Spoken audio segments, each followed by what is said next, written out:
Welcome, Mr. Henry Kirani. Thank you very much for having me. I think the pleasure is mine.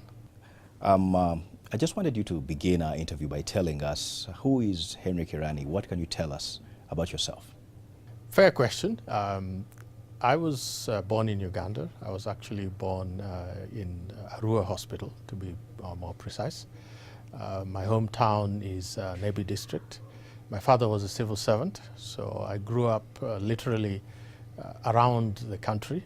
I did my primary education in Moroto, in Karamoja, and my secondary education in Soroti, then Teso College, as it were, and then I studied, actually studied engineering, civil engineering first degree at Makerere University, and thereafter I became what they used to called teaching assistant, then went to do my master's and PhD in UK, in the University of Birmingham. I changed, actually, I have to say, from engineering to microeconomics or transport economics, as it was called, and that's how I entered into the world of the economists. I would still classify myself as an engineer, but with a lot of knowledge of economics. You've been working at the World Bank for quite a number of years. Give us a sense of what your experience has been at the World Bank. That's correct. I became a professor at the University of Birmingham. I was there for over 20 years. First the PhD and then teaching assistant, research assistant, lecturer and so on. Became a professor where I led a group that did the economics of investing in infrastructure in developing countries. So that was really my background, and it was in a way the entry point to the World Bank, because the work that I did as a professor was to develop a model or a tool, let me put it this way. These days we talk about apps, but you could think of it as an app that could be used by developing countries to assess whether developing or whether investing in a particular infrastructure would have a positive economic benefit for the country. And so that's effectively how I became introduced, and its tool is still used today. It's called HDM, HDM4 for those who are technical in the area, that is used to assess the economic benefits of investing in particularly roads. So you could actually use it for any type of infrastructure, just a bit of modification. So that's how I then joined the World Bank in 2002, end of 2002, moved to Washington, worked in Washington for about 9 years, rising slowly through the ranks, and eventually became a director. My first director position was in what is called South Caucasus, managing or being the head of the World Bank for 3 countries, Armenia, Georgia, and Azerbaijan, based in Tbilisi, Georgia, and did that for 3 years. And then after that, moved to the Africa region, my home region, so to speak, as an African. And I've been in Ghana for about 1.5 years now. Give us a sense of your experience working as the World Bank country representative for Ghana, Liberia, and Sierra Leone. How would you rate the economies in West Africa with those of Uganda here in the East African region? Let me start with Liberia and Sierra Leone, because those 2 countries are in a way similar in a lot of ways. They emerged from civil war. That took a long time. In the case of Sierra Leone, well over a decade. In the case of Liberia, also close to a decade. But they've since returned to democratic government. They've also more recently had the unfortunate of having the Ebola virus disease that actually had a significant impact on their economies and on their people as well. So those 2 countries, I would say, still fragile. We call them fragile economies, fragile and conflict affected, but they are recovering slowly, but they're still recovering. I think if it hadn't been for the unfortunate case of the Ebola virus disease, you would have seen a much stronger growth in those 2 countries. They're among the poorest in the world, with per capita incomes of less than $300 per head. So quite different from Ghana, which is a low middle income country, It's a country that had a very rapid growth for 10 years, GDP growth of over 9% or close to just under 10% for about 12 years. They had a steady growth to the point where their per capita income is now over $1,000 per head. And that means they are classified as low middle income country in the context of Africa. If you compare, say, with Uganda, which is still a low income country at just about $500 per capita. So quite a difference between, say, Ghana, Uganda, Liberia, Sierra Leone. Recently, Ghana discovered oil and gas, and Uganda is on the same path. What are some of the lessons that you think Ghana was able to sort of pick along the way, and how can we be able to benefit from that same oil? Some have described it as a curse, others have described it as a blessing. Your take on that whole oil discovery? Ghana discovered oil and gas just about 10, 15 years ago. And it's only recent, say 3, 4, less than 5 years that they started to produce oil. So it's still nascent. It's still a new industry as such. The fortunate thing for Ghana is because they discovered oil and gas more recently in the last decade or so, they've had time to prepare for it. So they've had time to set up legislative frameworks. They've had laws on how to use the revenues from the oil and gas and how to invest some of that revenue in the future. So there is a proper legal framework that Ghana Parliament passed for sharing the revenues from the oil and gas. But they also have agreed to be part of the extractive industries legal framework, or EITI, Transparency International, EITI. And so all of that has helped Ghana's economy in a way, because it's a much more transparent system than we have in other countries that have been long-term producers of oil and gas in Africa. In terms of how it has benefited the ordinary person, it's still too early because, as I say, it's only in the last 5 years that they've really gone into production of oil and gas, and they're still ramping up. And then you've had the impact of the downturn in commodity prices. So the revenues stream from oil and gas has not been as much as probably expected. But it's also had a negative impact because there was so much expectation that oil and gas would produce revenues that in a way the governments before started to spend on the expectation that they were going to have a lot of income, or at least revenues, from oil and gas. So this effectively resulted in a very high debt level in Ghana.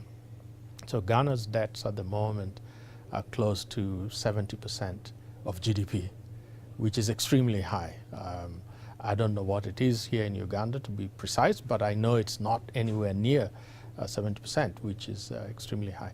So the unfortunate side is it has driven a lot of the macroeconomic policies in Ghana at the moment, and also monetary policy. Because of such high debt levels, they've had a very high base rate or policy rate by the central bank, over 20%, which means interest rates at local banks are also going to be high. Inflation is high, or has been high. It's been coming down, but it's been just under 20% for over 2 years.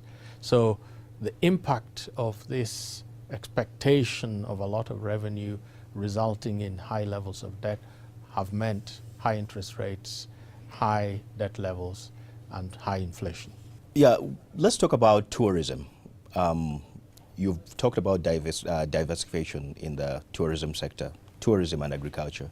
How would you think we could basically benefit from the same? First and foremost is transparency. I think it's important to have that transparency regarding the revenues from oil and gas. Second, what you have said, diversification. let's not get into the trap of what is commonly referred to as the Dutch disease, of having one single commodity dominating the economy to the extent that all the other productive sectors are overshadowed by this, and in this case it would be oil for Uganda. It's very important for Uganda to maintain its levels of production, in fact increase its levels of production in agriculture, tourism and so forth. So oil should not become the single most dominant factor in our economy. That would be putting ourselves in a very straitjacket, which is what Ghana is going through at the moment, is that they had there was over-dependency on oil that was beginning to creep up.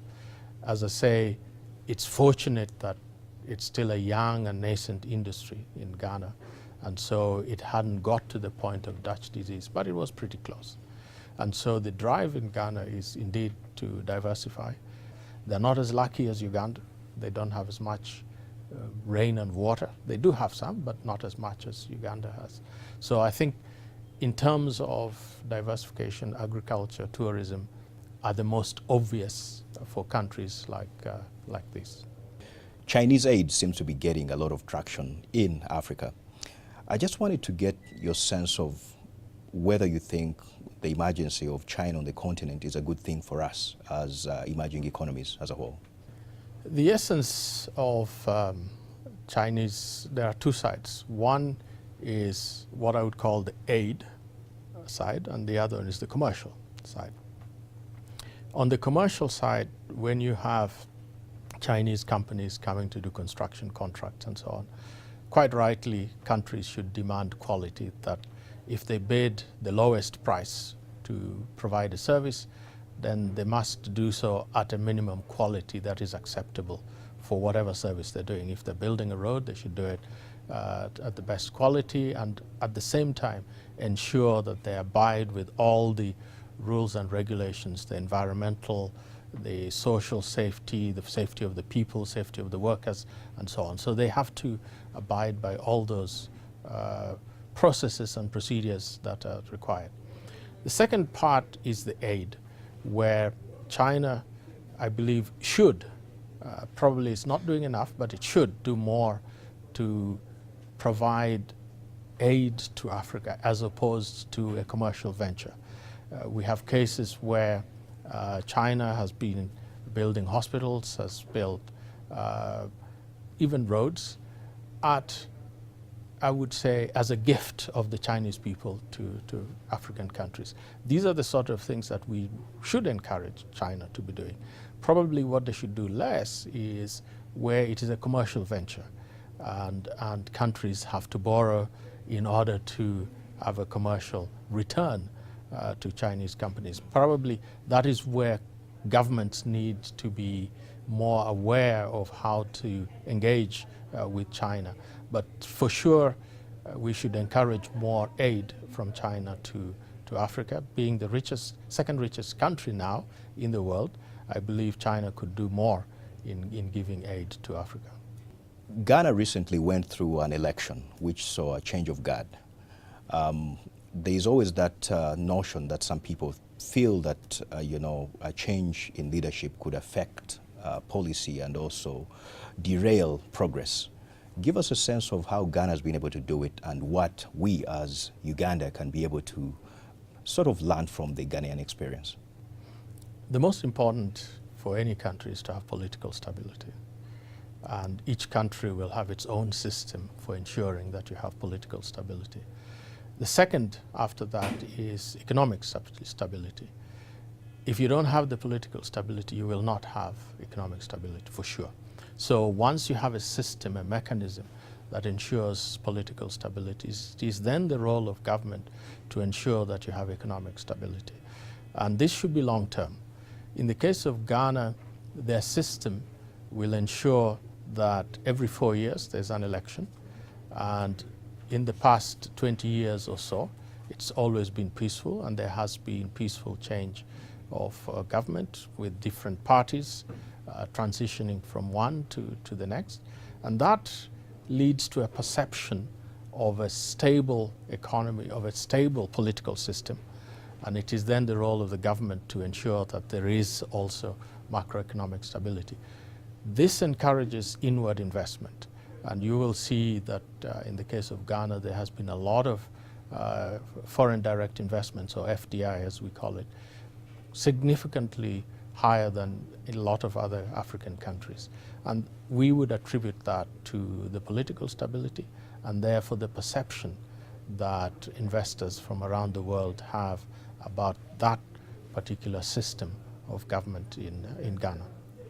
The issue of diaspora remittances has also gained a lot of prominence recently. We know that Ghana has a very strong diaspora, and also diaspora bonds have been policies that have been sort of picked up by some of the economies in Africa. So to say, Ethiopia was able to finance an entire dam using a diaspora bond. Give us a sense of what we could be doing to actually engage in attracting, diaspora investment as a whole. There are essentially two elements to the way that the mechanisms that the diaspora could contribute to their home countries. First is technical, the skills and knowledge of the diaspora that they can bring, particularly in niche areas where those skills and knowledge may be lacking in their home countries. So that part we should not forget. There is that body of knowledge of people who have worked abroad, they have high levels of skill, and they could contribute in whatever way that they can. The second is through finance, and diaspora bonds is just one mechanism through which the diaspora can contribute to their home countries. The other one you talked about, remittances, that's also another way of finance under the finance scheme. There's a whole host of these. In terms of diaspora bonds, the most important thing is to ensure that the diaspora have confidence that there will be a return on their investment. So if you can provide that level of confidence for the diaspora, for individuals, it's actually, they don't act as a group, they all act as individuals. So you have to give them that level of confidence that if I invest in Ghana or in Uganda for a particular type of industry, then I will get a return from that. What is often lacking is that framework for this investment to come in. So how are countries like Ethiopia able to do it? By effectively giving that confidence back that there is a business case that you have to make. In the case of Ethiopia, they were able to show that this dam will generate electricity which will have a tariff attached to it and therefore a revenue stream. And that revenue stream will be used as the mechanism to repay the investments. And this is what you're looking at, is that mechanism that will give assurance to individual diaspora members that whatever investment they make will have a return. The easiest form would normally be the stock markets. For countries with advanced and well-developed stock markets, then it's actually easier for diaspora to invest in the stocks in those countries, and those stocks perform.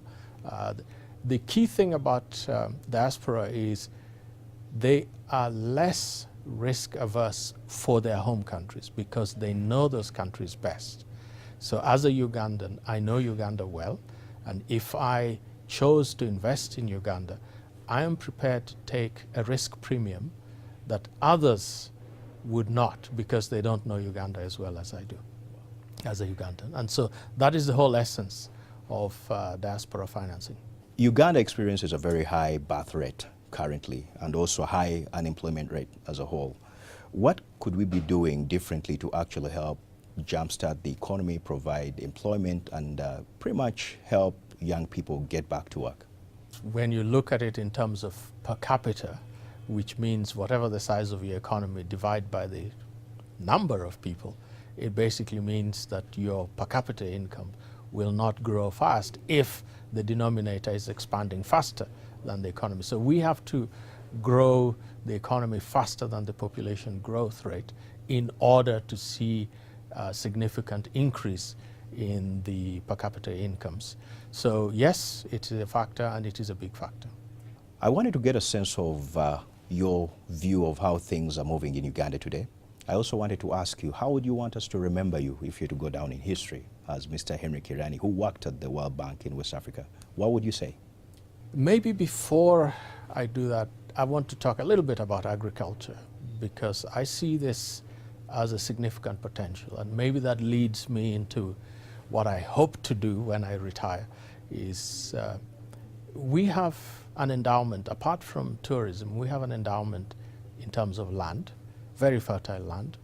We have a second endowment in terms of water. We have huge body of water in the lakes and rivers that we have, and we are endowed with rainfall. In other words, if we can focus on increasing the productivity of our agriculture, particularly for the poor, let's find a mechanism for the poor to be able to aggregate the land. We have a major issue, I believe, anywhere in Africa, not just in Uganda, where our inheritance system is such that the landowner divides the land amongst the children. And so you get an ever-decreasing parcel of land, which leads to inefficiencies in production. So let's think of a way of helping particularly the poor and the rural communities to be able to aggregate their land.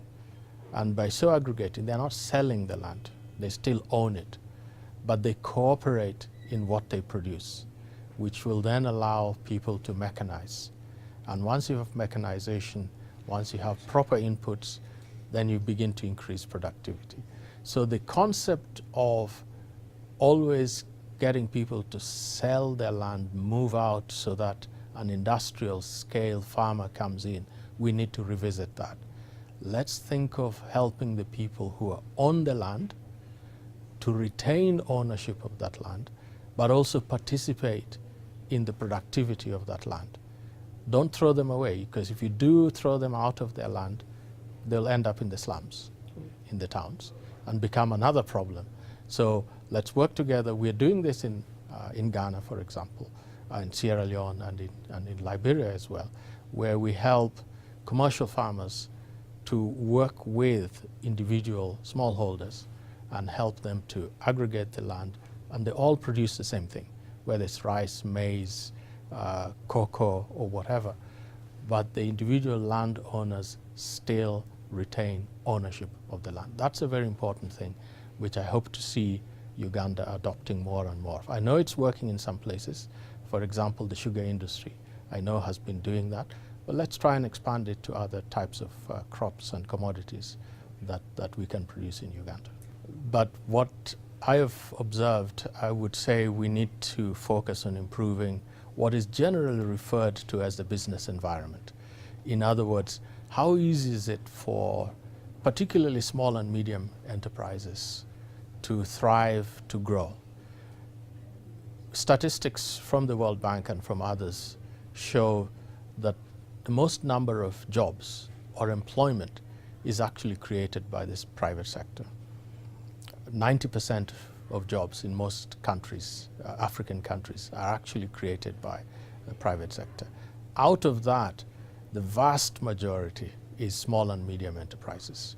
These are the companies, the shops, the little firms that employ anywhere up to 100 people. But if you have 1 million of these, and each of them is employing just 20, okay, or can increase their size to employ 20 more people, that means you have 20 million jobs. So let's think of it in those terms.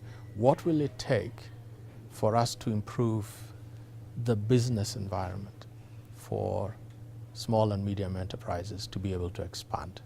How would you want us to remember you if you're to go down in history?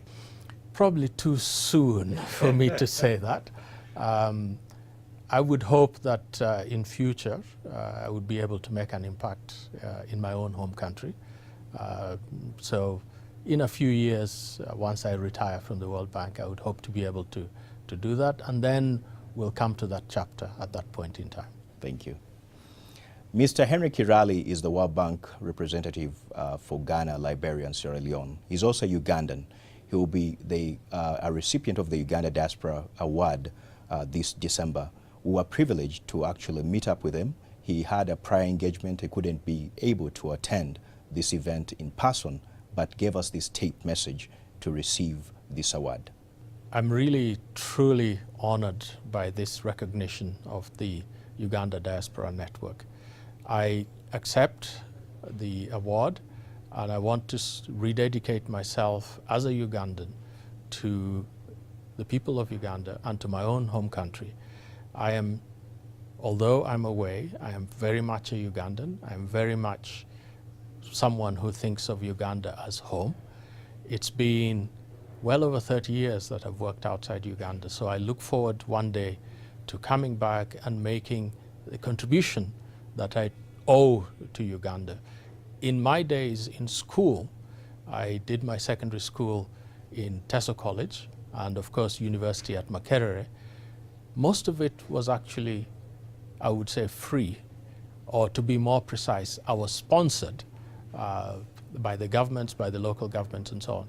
I still feel that I owe this to put back into Uganda, because I wouldn't be where I am now if I hadn't had that foundation of the secondary education, of the university education at Makerere that my parents didn't pay for, that I didn't pay for, but Uganda paid for. So I owe it to Uganda, and I'm committed and rededicate myself to giving back to Uganda what Uganda has given to me. Thank you so much.